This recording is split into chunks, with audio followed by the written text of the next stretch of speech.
Hello. आपण या व्हिडिओमध्ये बघणार आहे बाबा, स्विंग ट्रेडिंग करत असाल तर हे दोन बेस्ट इंडिकेटर जर तुमचे चार्टवर असतील तर भरपूर तुमची हेल्प करतील स्विंग ट्रेडिंगमध्ये. कारण की हे जर ॲड केले तर तुम्हाला एक प्रेफरन्स भेटेल की यार ट्रेंड कोणचा आहे किंवा कन्फर्मेशन भेटते. सो व्हिडिओ एंडपर्यंत बघायचे. जर तुम्हाला आता टाईम नसेल तर व्हिडिओ लाईक ठेवा करून आणि नंतर जेव्हा फ्री असाल तेव्हा बघू शकता. तर सगळ्यात पहिले इंडिकेटर आहे सिंपल मूव्हिंग ॲव्हरेज. सिंपल काय करायचं तुम्हाला, इंडिकेटर सेक्शनवर जायचे आणि तिथं मूव्हिंग ॲव्हरेज सर्च आउट करा. तुम्हाला इथं एक्सपोनेन्शियल नाही ॲड करायचं बरं का. सिंपल मूव्हिंग ॲव्हरेज आहे बघा, दिसतं एक मिडलमध्ये नुसतं मूव्हिंग ॲव्हरेज, त्याला ॲड करा. आता त्याच्यात काय करायचं, सेटिंगवर तुम्हाला क्लिक करा. सेटिंगवर क्लिक केल्यानंतर स्टाईलमध्ये जायचंय. वाटलं सर कलर चेंज करायचं करू शकता, पण त्याबरोबर इनपुटमध्ये जाऊन ती लेंथ आहे का ती फक्त तुम्हाला 200 करायची. बाकी सगळं सगळं जे आहे का जशाला तसंच ठेवा. बाकी कशालाही टच नाही करायचं तुम्हाला इथं. बाकी ना कलर चेंज करायचा, स्टाईल चेंज करायची नाही, बाकी कशालाही टच नाही करायचं. फक्त इथं स्मूथ लाईन SMA राहू द्या, 200 वर साईडला राहून द्या आणि ॲड करा. तर आता इंडिकेटरचं काम काय, आता सगळ्यात पहिले क्लिअर करतो तुम्हाला. हे एक प्रकारचं लॅगिंग इंडिकेटर म्हणता येईल याला, पण सगळ्यात जास्त प्रेफरन्स म्हणजे सगळ्यात जास्त यूज केलं कोणतं इंडिकेटर असेल तर 200 सिंपल मूव्हिंग ॲव्हरेज. स्पेशली 200 बरं का, 50-100 यूज करता लोक क्रॉसओव्हरला. पण स्पेसिफिक जर तुम्हाला ट्रेंड बघायचा स्टॉक्सचा कोणता ट्रेंड आहे, अप ट्रेंडमध्ये की डाऊन ट्रेंडमध्ये, तर स्टॉक्स जर 200 DMA वरी असेल म्हणजे अपसाईडला सस्टेन करतोय तर तो स्टॉक्स अप ट्रेंडमध्ये. एकदम सिंपल म्हणजे स्टॉक्स जर हे 200 DMA पुढे सस्टेन करतोय, समजा स्टॉक्सची प्राइस इथे, तर समजून घ्यायचं की स्टॉक्स तुमचा अप ट्रेंडमध्ये. आणि त्याच ठिकाणी जर मूव्हिंग ॲव्हरेजच्या खाली प्राइस सस्टेन करते, याचा अर्थ काय, स्टॉक्स हा रिसेंटमध्ये म्हणा किंवा ओव्हरऑल डाऊन ट्रेंडमध्ये. सिंपल सांगतोय तुम्हाला. आणि यानं यूज कसं करायचं आहे सगळ्यात इम्पॉर्टंट बरं का.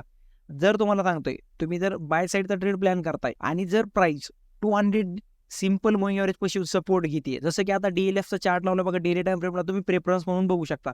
याच्यामध्ये जर प्राइस हे रेंजच्या बाहेर पडते तर ब्रेकआउट तर होती, पण त्यासोबत मी क्रायटेरिया काय ॲड केलाय की प्राइस 200 DMA वर सपोर्ट घेतला. हे सपोर्ट रेजिस्टन्स पण ऍक्ट होतं बघा. प्रिव्हियसली पण बघा प्राइसने तर सपोर्ट घेतला, बाउन्स बॅक केला. इथे बघा, इथं टच केलं, इथून घेतलं, पण बाउन्स बॅक झाला. सो सपोर्ट रेजिस्टन्स म्हणून पण ऍक्ट करू शकतो. पण सगळ्यात इम्पॉर्टंट काय, जर प्राइस मूव्हिंग ॲव्हरेजच्या वरी सस्टेन करते तर अप ट्रेंडमध्ये, आणि प्राइस मूव्हिंग ॲव्हरेजच्या खाली असेल तर तो स्टॉक्स डाऊन ट्रेंडमध्ये असेल. सिंपल आहे. आणि त्याचबरोबर सेकंड इंडिकेटर असेल जे की माझ्या सगळ्यात जास्त फेवरेट आहे, फक्त तुम्हाला व्हिडिओला एंडपर्यंत बघायचं आहे. सेकंड इंडिकेटर आहे जे की सगळ्यात फेवरेट माझं, व्हॉल्यूम इंडिकेटर. कारण की सगळ्यात जास्त यूज केलं आणि एकदम इझी टू यूज. याच्यामध्ये कसलं क्रिटिकल नाही. सिंपल. आता बघा इथे बघा, ऍड करून दाखवतो आपण तुम्हाला. इंडिकेटर सेक्शनमध्ये जायचंय, व्हॉल्यूम असं सर्च करा. इथे मिडलमध्ये नुसतं व्हॉल्यूम जे नाव असेल, बाकी जे दिसतंय का volume, close to close, OHS, LC, हे सगळे अवॉइड करा.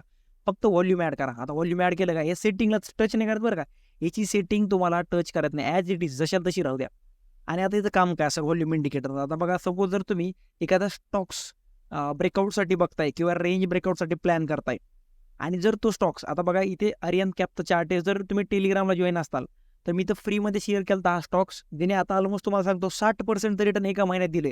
मी कोणच्या बेसिसवर याला सिलेक्ट केलं, पहिली गोष्ट तर ब्रेकआउट झाली ती. आणि इथं बघा ही कॅन्डल तर मोठी बनली आहे बघा साईजमध्ये, विथ व्हॉल्यूम. हे लो साईडला तुम्हाला बार दिसतंय का, ही रेड बार, ग्रीन बार, ह्या बारला म्हणतात व्हॉल्यूम्स. आणि ही एक एक जो बार आहे का तो कलरमध्ये, तो दाखवतो त्या कॅन्डलमधलं बायर्स आणि सेलर्सच्या फाईटमध्ये कोण जिंकले.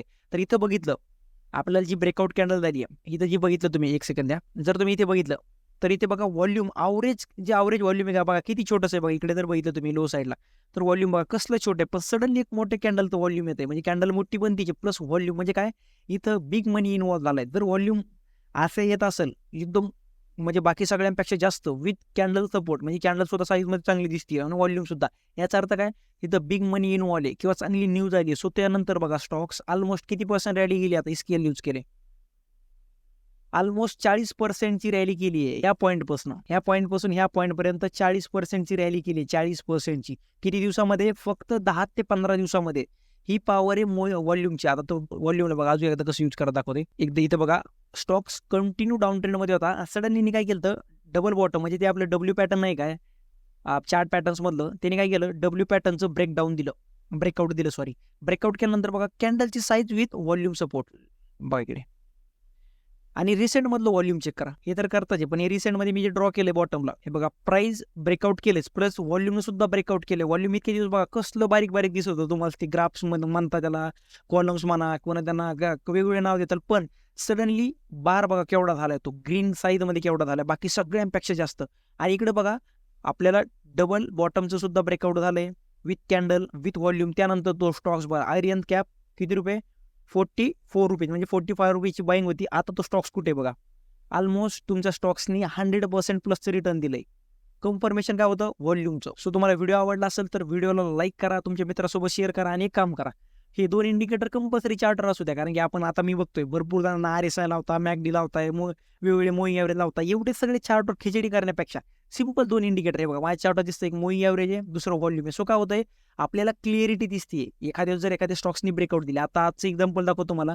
अशी इंडिया बघा, ह्या स्टॉक्समध्ये आज मस्त असा स्विंग ट्रेड होता. हे बघा ब्रेकआउट झाली आहे, ब्रेकआउट सोबत व्हॉल्यूमने सुद्धा कन्फर्मेशन दिलं. इकडे बघा बॉटमला दिसत असेल तर व्हॉल्यूमने सुद्धा कन्फर्मेशन दिलंय आणि त्याचबरोबर प्राइस ही मुव्हिंग ॲव्हरेजच्या वरी आहे. इथे जर बघितलं तर प्राइस सपोर्ट घेतला आणि रॉकेट झाली. म्हणजे काय प्राइस ही मुव्हिंग ॲव्हरेजच्या वरी सुद्धा आहे. कॅन्डलनं कन्फर्मेशन दिलंय, व्हॉल्यूमने सुद्धा दिलंय. याचा अर्थ काय हा चांगला स्विंग ट्रेड बनू शकतो. पण आता एक ऑलरेडी मोमेंटम झाले म्हणजे याच्यात ट्रेड प्लॅन करू शकत नाही आपण. पण तरी पण बघा ना व्हॉल्यूम किती मस्त आलंय. म्हणजे काय कन्फर्मेशन भेटलंय इकडनं बाहेर स्ट्रेंथ असं तिथून पुढे. सो जर हा व्हिडिओ आवडला असेल तर डेफिनेटली तुमच्या मित्रासोबत शेअर करा. आपलं जे YouTube चॅनल त्याला सबस्क्राईब करा. धन्यवाद.